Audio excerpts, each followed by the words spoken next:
Collins Wellington Onogno Jadianga Sagwi, also known as the Kisumu English man, master narrative intimately embedded in the history and the heritage of a continent.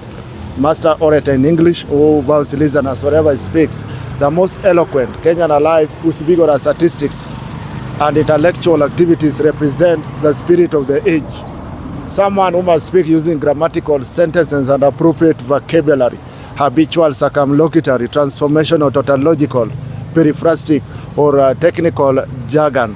I have considerable expertise in dealing with languages. I have an encyclopedic knowledge of natural languages and history. Collins Wellington Onogno Jadianga Sagwi, also known as the Kisumu English man, master narrative intimately embedded in the history and the heritage of a continent. Master orator in English who vows listeners wherever he speaks. The most eloquent Kenyan alive whose vigorous statistics and intellectual activities represent the spirit of the age.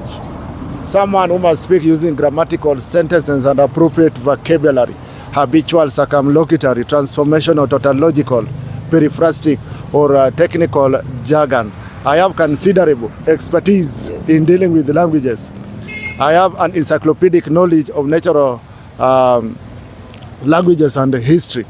So according to this finance bill, housing levy, I felt devastated, exasperated, flustered, flurried, suddenly exhausted and desperately tired because the UDA fraternity, they are trying to push this idea of housing levy or finance bill, but it brings a lot of problems to common mwananchi, John Q. public. According to my psychological satisfaction, that thing may result in an industrial conundrum, dichotomy, pandemonium, obstreperous, cacophonous, deleterious, macabre, an environmental apocalypse. Apocalypse is a situation that is causing serious damage and destruction. In this government of Ruto, I've been telling people every now and then that there is sluggish economy, there is spendthrift government, there is hyperinflation. Inflation continues to accelerate in people's lives day by day. There is what is being called financial crisis or mammoth proportion. There is complex and multifaceted problems. People have problems here and there because of economy. The economy of the country is pure Alice in Wonderland. Pure Alice in Wonderland is described as a situation that is very strange. Things happen, do not make sense, and they are the opposite of what you will expect. So it is forcing you to use 40K per day, this government of William Ruto. So 40K per day times 365 days, that is in 1 year, you will be using 14,600,000. In 5 years times, their militia term yake, you will be using 73 million. But where is that money? It is nowhere to be seen. Kindiki